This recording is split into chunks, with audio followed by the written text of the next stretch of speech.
Hi, everyone, and welcome. So excited to have you on our session today. I was actually thinking about kind of informally calling this session, Wait, how did you get your book into Barnes and Noble? Because that was kind of the seed, that was the impetus for this session, and we'll get there because we will talk about how did you get your book into Barnes and Noble. But before we get there, I want to just set a little bit of grounding for those who are joining us. So I'm Kim Marsh. I'm the founder of the Open Book Company. I'm joined today by Tahia Cooper, and we're going to have a uh, kind of in depth, behind the scenes conversation around marketing your self published book. So, this session is really geared towards authors who either have or are thinking about self publishing and are looking for ways to connect with your audience and sell more books. Sounds good, right?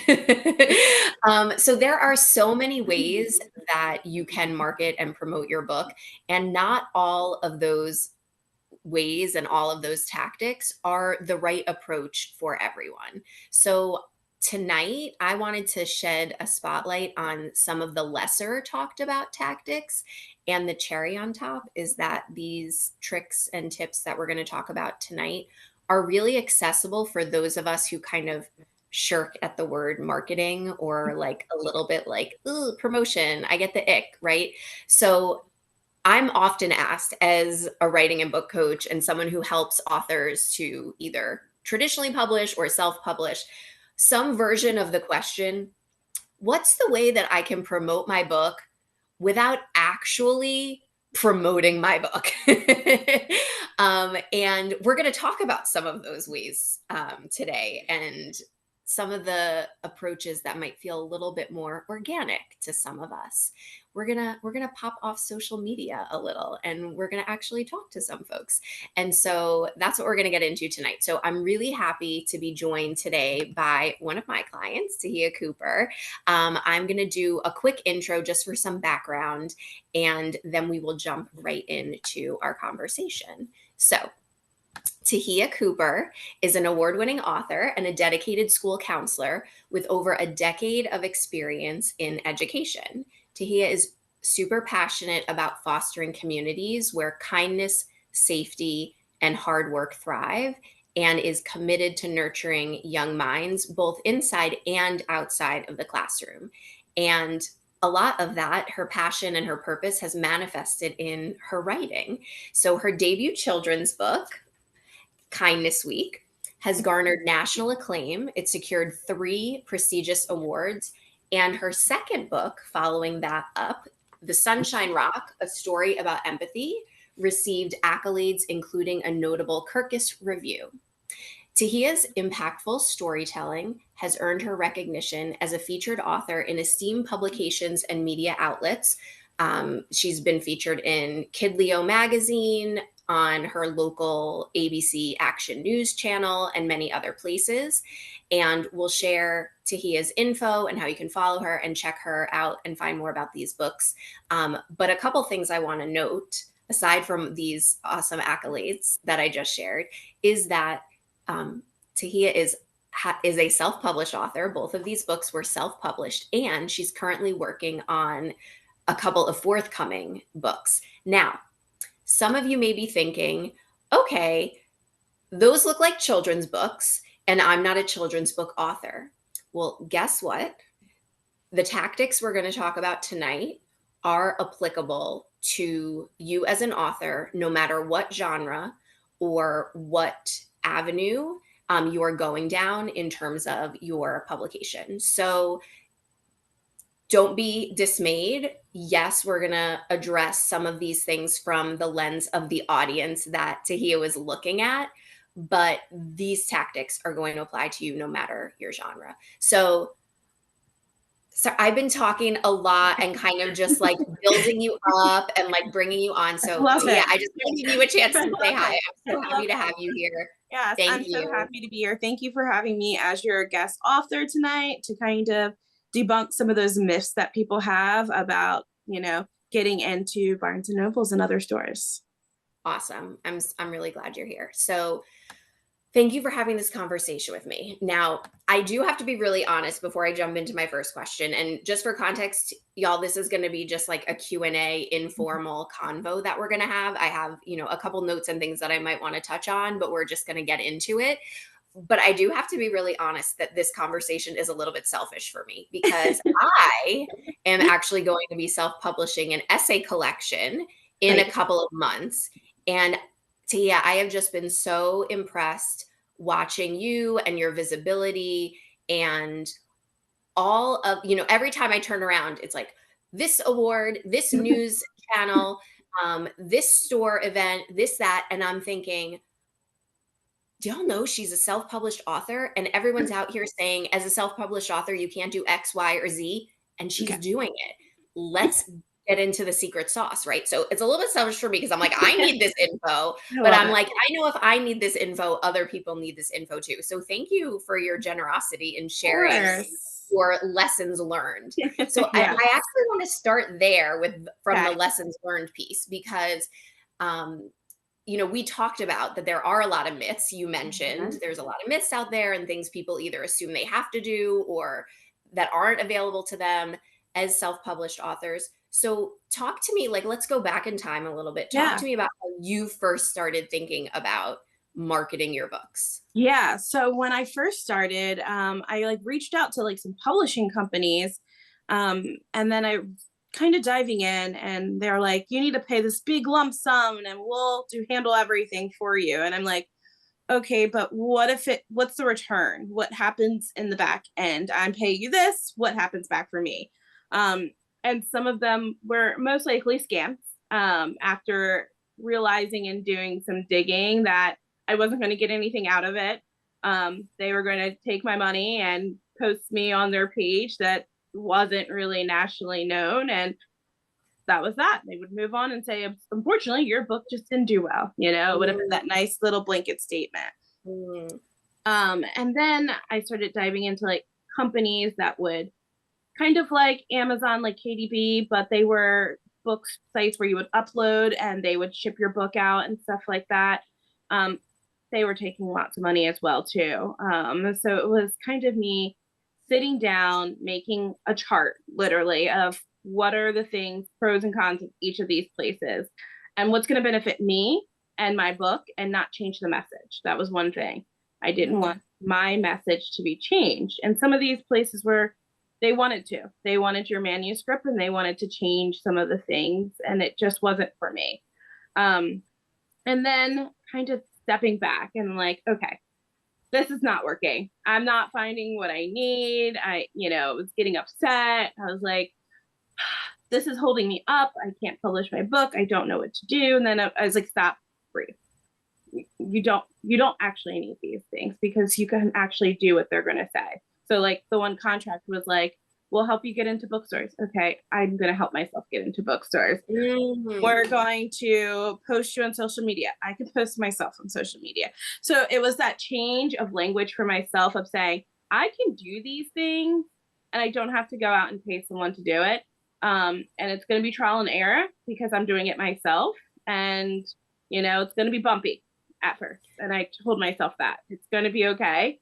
And the praise from people, the connections I've made, it just grown from there. So I love this so much. A couple things that I want to just highlight. First of all, um, trusting yourself, like, and being aware, using discernment that the sad reality is that there are people and companies and you know, different things out there that don't necessarily have your best interests at heart or aren't necessarily going to be the best investment for you. So, a message to people who might be thinking about publishing through a third party or using, one of these so-called, professional self-publishing opportunities, like there are certainly legitimate hybrid Yeah. publishers and, support um, publishing houses that I know, and I've talked to people in those places, but there are tons out there that just aren't, and they're not Yes. legitimate.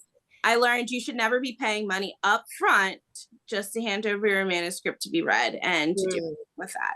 So mhm. once I seen anyone who's like, all right, we need you to pay X amount first, and you're like, but you haven't even touched my book or anything yet and like seen it. So Red flag, red flag.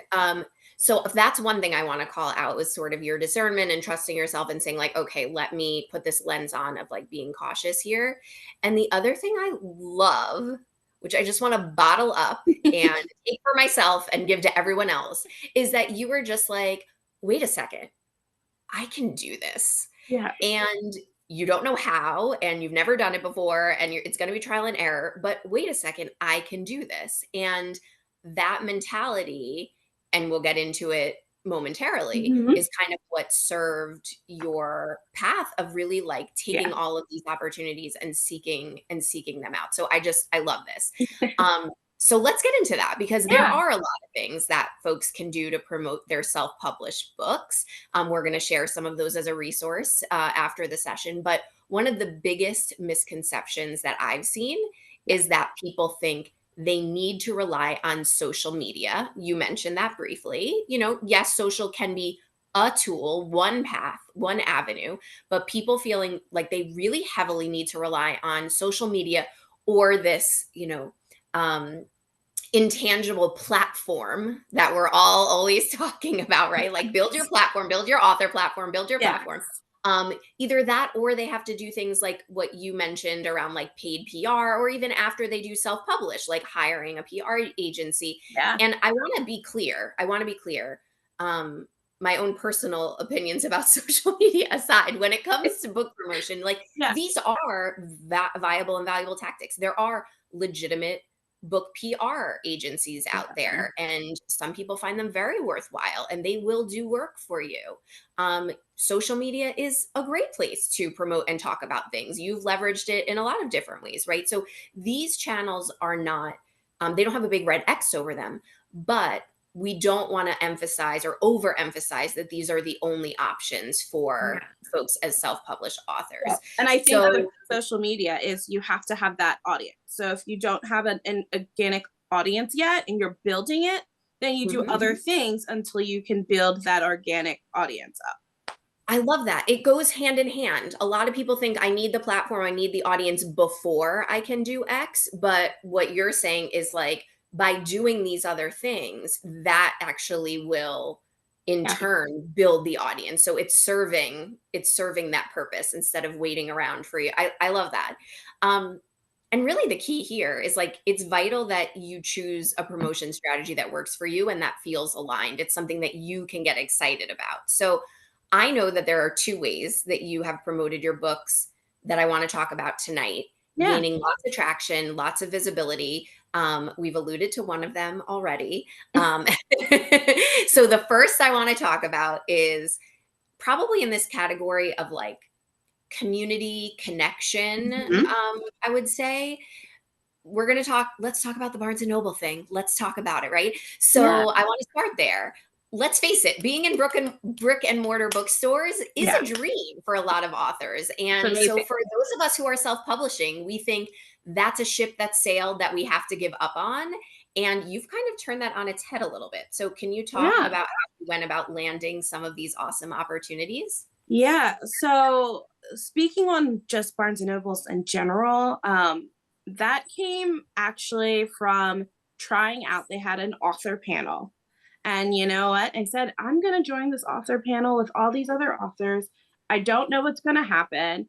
You know, I've never been in Barnes and Noble, but this is like a structured author event that they were hosting, and I reached out to get in part of it. So first reaching out is big, look for events, call them, ask them if they have an author event where you can be part of.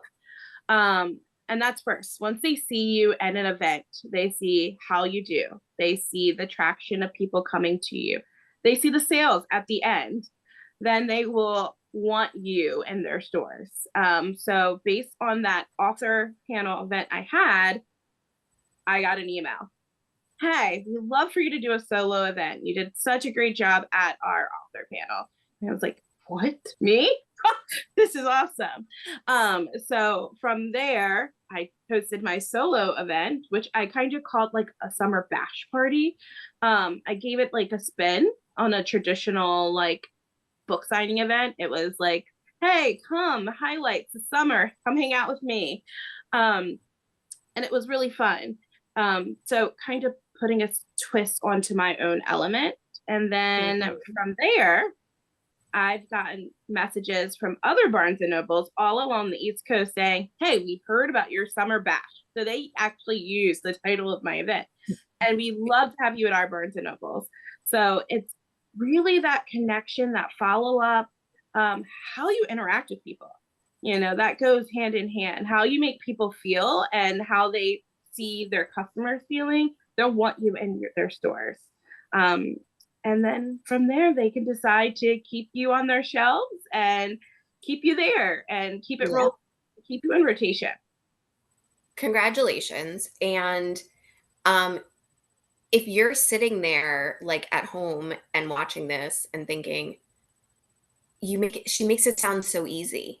I don't want to say it's easy because I know that you put in a lot of work, but there are very straightforward steps. Yeah. There's a difference between like simple and easy. It's not Yeah. easy. You're doing work, you're showing up, you're following up, you may get some no's, there's a Oh, lot yeah. of things at stake, but at the same time, it is a process, like, and you're just saying, like, Yeah. show up like a human being, respectful, on time, like, Yes. The biggest thing is finding out who is the manager and sign, calling a Barnes and Noble and say, "I like to speak to the manager who does book events." That's like my line. "I like to speak to the manager who does book events, please. Um, can I get their email? Can I get their phone number? Which way can I contact them?" mm, I already have crafted emails for Barnes and Nobles that I had made originally and had sent out, and then I got that one Barnes and Noble that did write me back. So mhm. there are some that didn't respond, which is perfectly okay. But now, guess what? They are responding. They have reached out. So, at They first swirl back around, right? And they that's did. so that's to the point of, like, getting those proof points that you can say, like, "I've done this," because in this case, it was with a chain, so they kind of knew and, talked to each other, saw the numbers, Mhm. whatever, right? But even if it's not, if you get that data and you have that information, then you say, "Hey, I had this successful event at XYZ. I sold X number of books. This many people came." Like, those are all proof points to support you going forward. So, and I hope everyone wrote that down. "I'd like to speak to the manager that does book events." That's your line. That's your opening line. And I'm thinking about this right now, Tia, like, this is a win-win because I Mhm. would imagine that, you know, it's not too much of a stretch for us to know that brick and mortar bookstores are trying and desperately want to keep people coming through the door and in their space.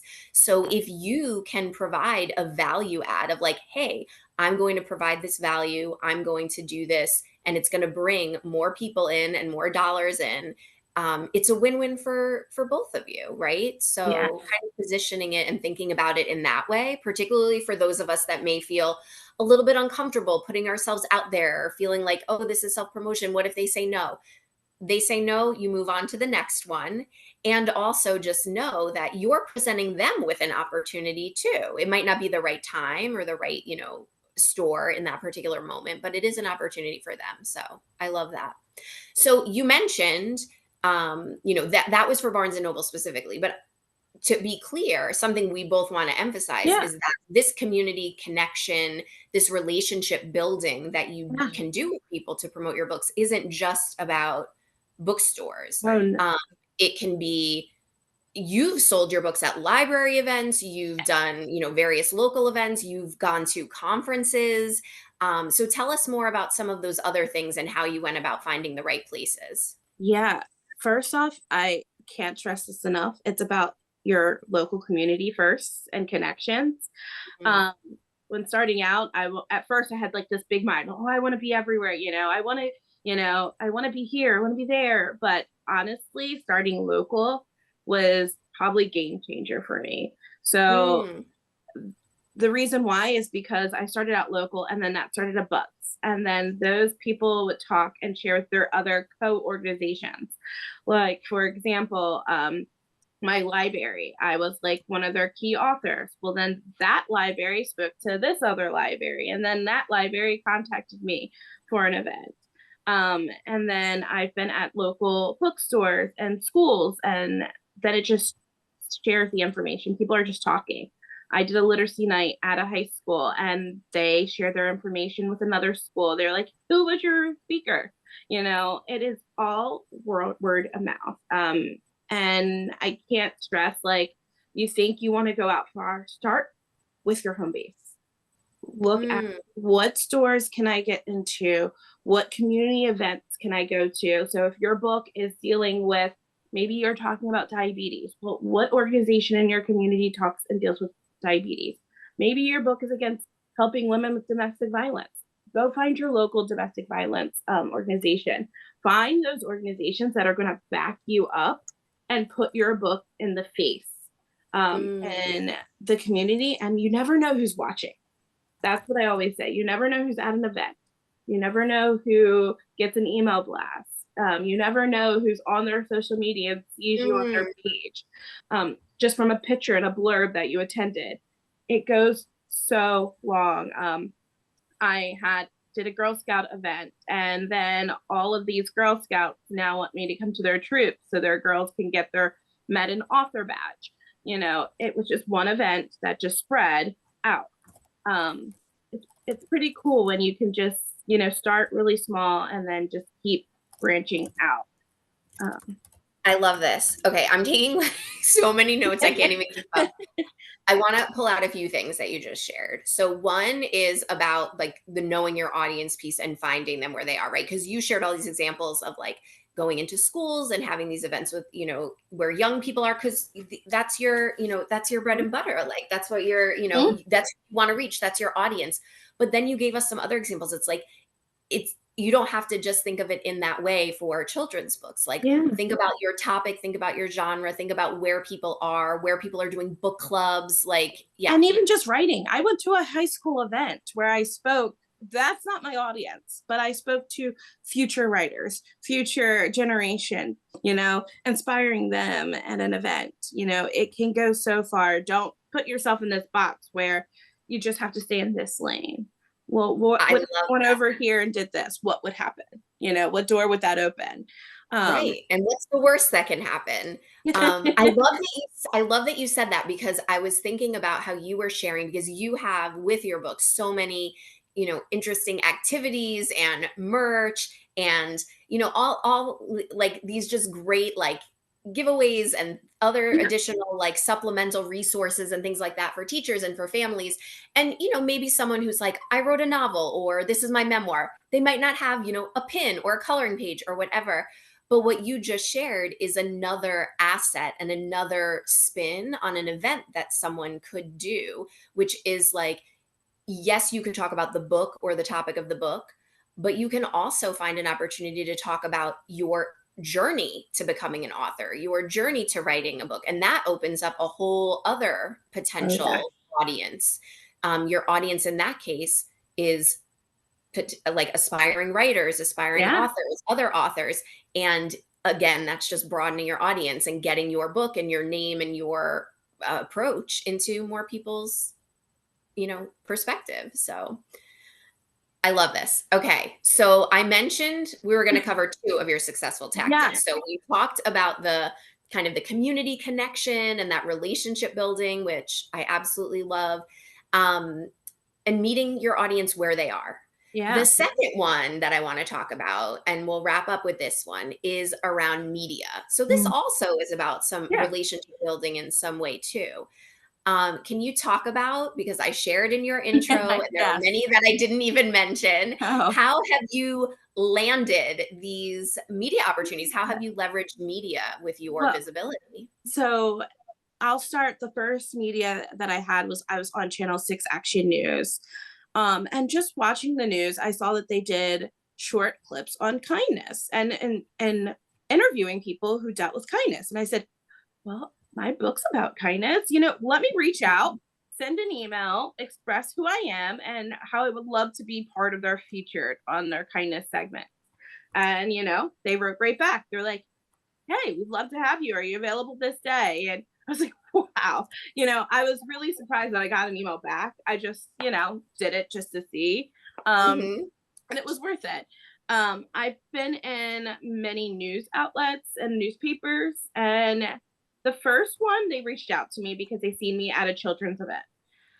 which was pretty cool. So that exposure of them seeing you, they were like, hey, we'd like to highlight you as a local author. Can you tell us more? It's like, yes, I can. The second one, I actually reached out to the newspaper article. I created my own press release and sent it to them. And I said, hey, I think I Yeah. can. Wait, I'm sorry to interrupt. Had you ever created a press release before? I, no, this is all just me doing things myself. I have Right? You figured it out. You were like, okay, sorry, keep going. I just no, want to emphasize that. Like, no, we like can just try and figure it out. And yeah. yeah. So I made my own press release because I did notice that like when I did research, those are the things that people look for when doing articles or getting invited onto the news. So I made my own press release and sent it over to the newspaper and included saying, hey, I think I'd be a great feature. Here's why. And I got an email back and they said, we're bringing a camera crew to your school. We're going to film you.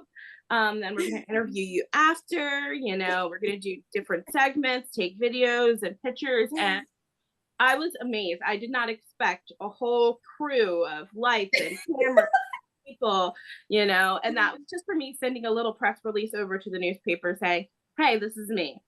Um, I do know I haven't started it, but I just kind of found out from a co-author friend. She does press releases every time she goes to a different event in a different state, which I'm going to start doing now because I said, wow, that's super easy. She does that, sends it to the newspaper, and then gets a little bit more buzz about her event that she's doing in that state. Oh, awesome. So she's going somewhere else or she's traveling. Yeah, She contacts the local media in that yeah, location yeah. to say, "Hey, I'm going to be at this event," and but to get some more buzz, maybe an Mhm. article, maybe a column, maybe a little Yeah. like feature. Awesome. Okay. And I never thought of that, but I was like, well, that's kind of what I did, but just I haven't done it on the bigger scale of doing Mhm. it all of all my events. Um, Mhm. and then a big thing is your reviews, and your reviews go a long way. That is something that they do look at libraries and bookstores. Mm. Having certain reviews. So that Kirkus review for the Sunshine Rock is like liquid gold. Because they'll see that, and I will bypass all of the qualifications for that bookstore by having an editorial review. They'll say, oh, you have this review, you're already in this library. That's like I Mhm. bypass a lot of the things. So just thinking of what can you do to help yourself and promote yourself. Mhm. And that's something that you can take action on and make happen yourself, right? Yes, yes. Everything you're talking about is within your control and Oh yeah, something that with grit and yeah. determination And and if a few you're not spreadsheets. And I want to say, if you're not good at writing and press releases of yourself and you feel kind of awkward doing that, just go to Fiverr, is what I tell people. Like they have people on there who do a press release for, I, 20, 30, $40, So, and then you can edit it yourself after if that's a good pointing start. Right. It's about knowing what is within your wheelhouse and what needs to be done and where you need to pull in support or other resources. I love this. So, Tia, any last words of advice for other self published authors when it comes to marketing their books, whether it's something Yeah. we've touched on related to the community connection, whether it's related to media? Any last thoughts for us? Yeah. First off, believe in yourself. Because you're Mm, capable. I think we put a lot of self doubt on ourselves as self published authors that we can't do the same things that other people are doing. Um, but you can, and you can have your book on the shelf next to one of your favorite authors as well. mhm. Um, and it's okay to fail because I failed many times. I'm sharing some of the highlights right now, but there are so many failures where you're going through and it doesn't work and you have to keep going and trying and don't give up because you got to know. Um so those are my two big pushes. Like believe in yourself and it's okay to get the no's and the rejections because it only makes you stronger. I love that. And to close out, I just want to thank you for reiterating this idea around number one, needing to do marketing in a way that aligns for you and that works for you. I love that you shared so much about kind of taking where we started our conversation to kind of bring us full circle right now, like taking control. And Mhm. that doesn't mean that you're doing every single thing and every single step, but it's identifying places where, oh, hey, I could do this, or hey, I'm open to learning how to do that. Oh, here's where I might want to, hire someone to help with X, or, bring in some support for Y. But these are the things that I can own and that I can control. This emphasis on starting local and starting there, because you're right. We're going to have the next conversation with you, and your list of accolades are going to be, 10 times longer. The events that you've done are going to be, tenfold what they are right now. And when people see just that, or they see where you are right now, I feel like what's really beautiful about what you've done for us today is to kind of peel back the curtain a little bit and say, like, you have to start somewhere. Don't feel like it's this go big or go home. Find Mhm. your audience, find them where they are, build the relationships. You don't have to boil the ocean, like all of that. Yeah. You really kind of instilled in me, and I know anyone watching this idea of like I'm excited of the different opportunities that are out there versus feeling like beaten down. Mhm. Like, okay, if I don't want to do this and I don't want to do that, there's nothing I can do to promote my book.